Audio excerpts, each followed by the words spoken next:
Hey, must be Thursday. Family Matters with the one and only KP, Kevin Petersen. That's right. What's happening, my brother? How are you?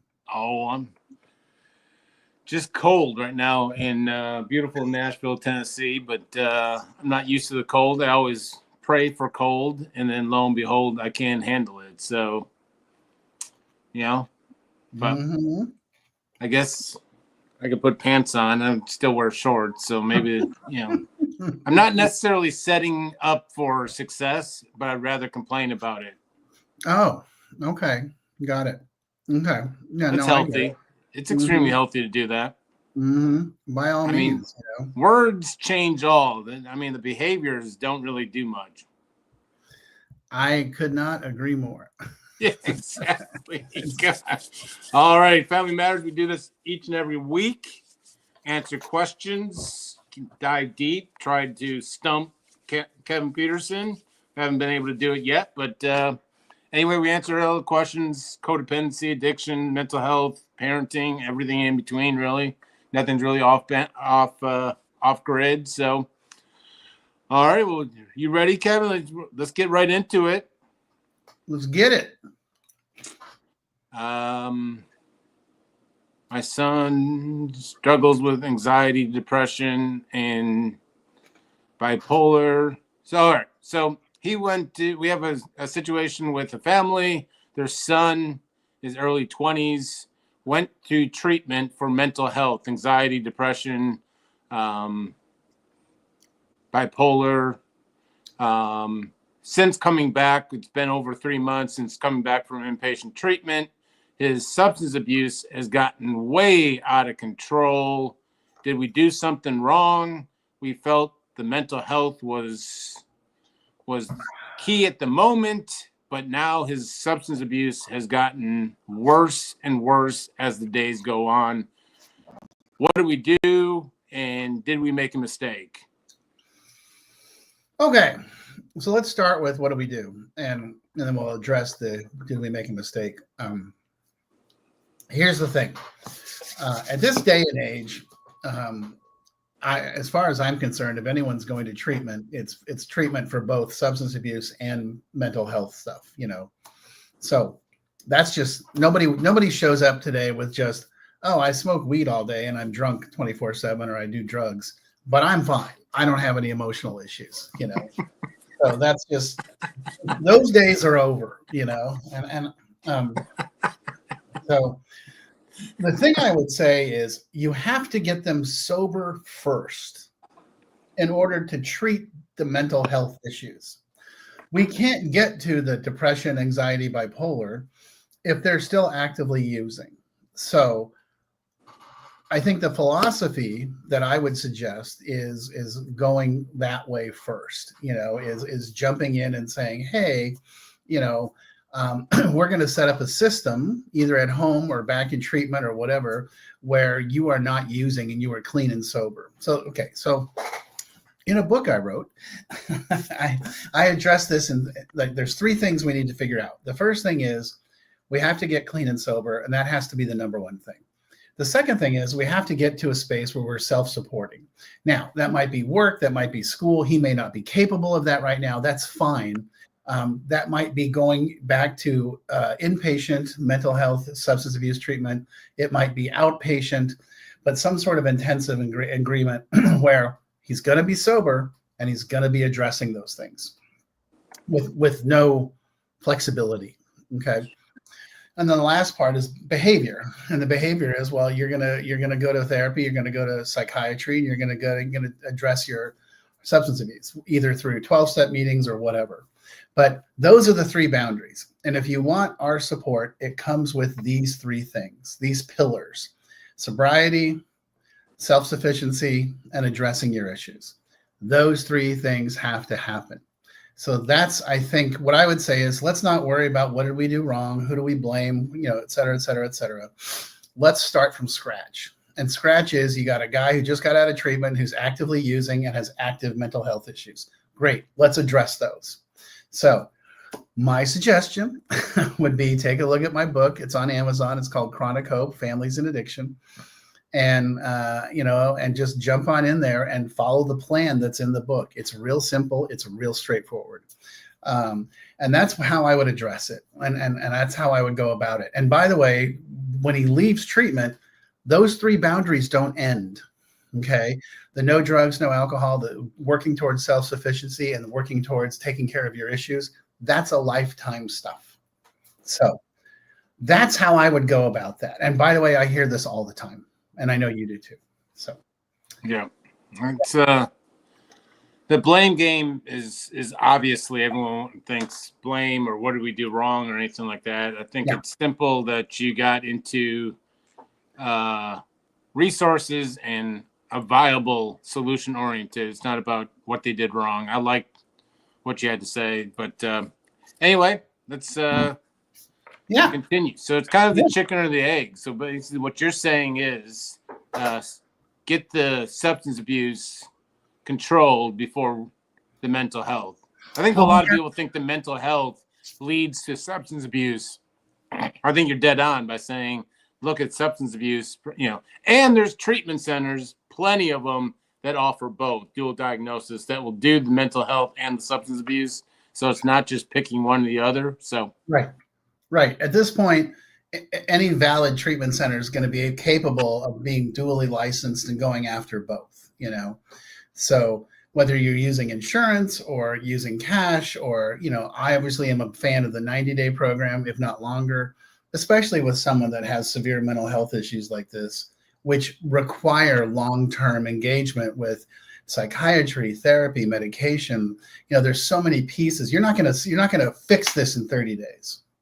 So yeah. But you got to get them sober before you can address the mental health because you're not dealing with the real stuff. So keyword, there's valid / ethical treatment center, not just anything you find on Google. So that's all I'll say. My PSA. There you go. Yep. We have a brother struggles with addiction and also care for their children. Us as family members worry about the kids' well-being and ultimately my brother's actions. The question is, how can we protect the children while also supporting brother's recovery?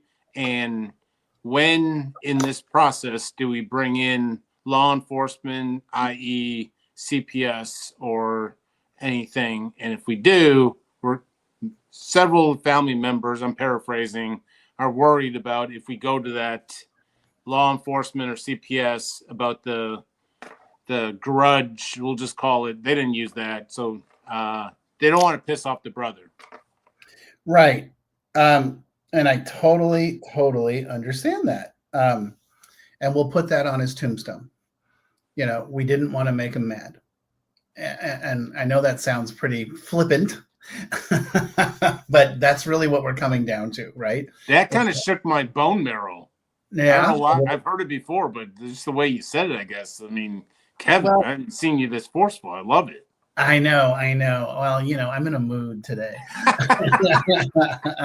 The thing is, now we're talking about doing some people pleasing and conflict avoidance, which means you're just going to let the building keep burning, and it's like, well, how long? And especially if there's kids involved, you have to do what's best for the kids, not what's best for him, and you're going to have to step up to the plate. Now, I'll tell you, everyone I know that struggles with drugs and alcohol and has family issues and kid issues, they all that are sober all say the same thing. Thank God the people around me were like, and that's it, we're done. We're narking you out, and because how far does it have to go? How far do we got to go with this? What's the solution? Do we got to wait till somebody's in a car accident? I have a number of friends that got caught driving drunk with children in the car and they go to prison. That sucks, and so my position is always, I much rather would be the person that speaks up than be at the hospital or at the funeral and be like, God, I really wish I would have said something, so I know that sounds pretty bleak, but I'm telling you, that's how I roll. That's where I see it. So you're obviously saying doing whatever it takes, and if it's bringing in law enforcement and CPS, it's protection of the kids, and ultimately, hopefully, the brother, sees that as a way to get help. Well, I would start with an intervention. Someone like you coming in and saying, hey, before we bring in, the government. And if the guy's like, F you, then you're like, okay, I just want to be clear. Our next phone call is going to be to the county and to the sheriff. So, let's be super clear how this is going to work and how we're going to go, Yeah. Now, I will say, and this is just, I wish I had a button that says Jay's PSA. This doesn't cover nationwide, but families, you mentioned something that just kind of triggered if I had any hair, it'd all stick up my head. But, how far is it going to get? How bad is it going to get? It just seems as if families today, in my world, the basement is getting lower and lower and lower. They're waiting longer and longer to reach out for help. It just seems like families need that nudge or that push to, and you're kind of straightforward with, we can put it on the tombstone, but it just seems as if families are waiting longer and longer to react. Yeah, I mean, like you said, they don't want to cross the line of, well, he's going to get mad at us. He won't talk to us. He won't let us see the kids.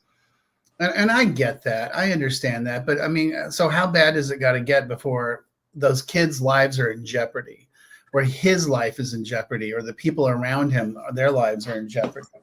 We don't want it to go that far, right? We want to be able to say, hey, we spoke up to you and we told you this is not okay. And we love you and we want to help you. We're not here to punish you. We're here to help you. And if he doesn't want the help, he doesn't want the help. There's really nothing you can do. I mean, you can, that's not true. You can lay out a plan and say, this is the plan. We'll help you. And if he's like, F you, I'm not doing it. It's like, okay, well then we're going to go to plan B, and plan B is we're going to start addressing when we see things that we're going to start making the phone calls to the appropriate people, and that's about putting the kids first, in my estimation. Yeah. I like it. So I think this is each kind of question kind of touched on this. And so I kind of just made up our the boundary. I mean, we can talk boundaries and stuff, but like I want to get into it seems as if, so let's paraphrase, some family members may believe in tough love, or maybe what we're saying, some family members want to wait until it gets to a certain mile marker. When he gets this bad, then we'll step in. But how do you work with a family to kind of all get on the same page as a family? That's a great question. And so, what I have everybody do is do some homework, which for me is having them read some of my stuff, some other material, and then getting everybody together and say, okay, is everybody on the same team? Is everybody on the same page? Do we feel we're at that point where we need to do something first? And again, I want to reiterate, my first thought isn't call the cops. My first thought is let's have a sit down with someone who, like yourself, is an interventionist that can explain sort of, here's what's going on, here's what's up, here's what's happening. And we love you and we care about you and we're worried about you and we want to give you some options. And if that doesn't work, then we go to plan B. But so the initial step is getting everyone to do some of the same homework and then having a family meeting and saying, all right, are we all on the same page here? Let's share information about what's going on. Where does everybody stand? What's everybody think? Is there anybody that doesn't feel this way? Is there anybody that's going to pick up the phone and call them? Because God knows that happens, and you're like, no, that's not, we're going to be a team. The team's going to work together. And that's really the critical piece. Yeah. Well, getting that family to react as a team, and ultimately, I find myself a lot of times, family secrets and family dynamics come into this discussion all the time, and it's almost like you have that family meeting, and we completely forget about the addicted loved one, and all of a sudden resentments at brothers and moms and all come in, and so to get people on the same page. And what I always remind them, all right, let's look at the goal at hand, and that's getting Johnny some help. There obviously seems to be some drama within the family, but I think it's important that we always, people remember, families remember the one goal is to get Johnny help, and let's not bring outside issues within the family, because you just see it all. I see it all the time, and it's one member of the family always wants to stick up because probably they have the addicted loved one has some secrets or something on them, and don't so they want to like hold off, or I'm not saying this is a real life story, but it happens to me all where it's so I'll pose the question, does every family member need to be on the same page? Well, in order to move forward to the next step, yeah. Or if somebody doesn't want to participate, that's their choice. But then they need to respect the group that, I've had that before where one family members like, oh yeah, I don't think this is a good idea. Then we're like, okay, so let's talk about that. Let's have a conversation. Why are you concerned? What are you concerned about? And then we kind of have the more blunt conversation of like, well, how much worse does this have to get? Mm-hmm. You tell me, how bad does this have to get before we take action? And inevitably, the truth is, by the time they're calling someone like you or me, things have gotten bad. It's not, nobody calls us when it's just like, well, I was just kind of thinking. He skipped school one day. We're really concerned. It's like, yeah. I wish it would. Yeah, we noticed he drinks a lot of beer. Yeah, I'm sure you do. Yeah. So that's really kind of where I'm coming from, is that generally when the house is already on fire by the time they're calling us. And so my position is, okay, well, let's triage this. Let's give him some options. If he chooses against it, then we got to go to the more direct approach. So. And some people are going to stub their toes, and there's going to be some pain, and everyone needs to be all right with that. And fear drives a lot of people's decisions, and they don't want to mess up someone's life. They don't want to like get a, whatever it may be, mark on their credit score or their legal, whatever it may be. But it's so much easier to step in and get help, and it's amazing. When people do accept help and start getting into a new way of living, all that kind of dissolves. And more often than not, they'll probably circle around. I've seen it all too often. I did it in my life. I'll just speak for myself. It's a thank you for the family stepping in and holding some hard lines. I've never held it against me. Even in the moment, I was like, what are you talking about? I'm great. I'm perfect. But once intervention and all the stepping in and the hard line boundaries are implemented and kept, I've never once, I still don't hold resentments towards my brother for what they said, or my mom and dad. So all that dissolves very quickly as long as you get into a new way of life. So 100%. Same thing. Yes, my same thing. I was never angry at my parents or my sister. I was like, you saved my life, Yeah. And I was angry at the moment, but you all, yeah. Sure, yeah. Everyone. Those mofos have no idea when I go. Yeah. Yeah, this is bullshit. And it's like, how dare you? You don't love me. And they're like, no, we love you so much that we're not willing to watch you die. I'm like, absolutely. Oh, okay. And so I think there's this belief that I'll just leave it, that love has to come out smelling like roses, and you can't hold people accountable within love. And it drives me nuts. Like, you can hold people accountable and you can react out of love. So yeah. No, love can have friction. It can have conflict. Because sometimes you love someone so much you have to be the one that says, this is not going to work for me. I can't do this anymore. So it happens in life. Well, good job, Kevin. We got through another episode with small hiccups, but Anyway, keep the questions coming in. If you're watching a replay, you can always type it in the comments, or you can reach out DM or emails, either one of us. And if there's anything that people need, we get a lot of questions. I would love to talk to you or something. I think I can speak for Kevin or something. Like a phone call is not going to hurt. Like we're not going to charge you on a first phone call. We much rather have you reach out and we can get a plan in place. So anyone that's charging for that very first phone call, hang up, because I don't know any reputable facility or individual that's charging on their first call. So perfect. Well, keep reaching out and keep the questions coming. And one of these weeks we're going to stump Kevin. So until then, I'm going to keep showing up. All right. Me too. I look forward to the day.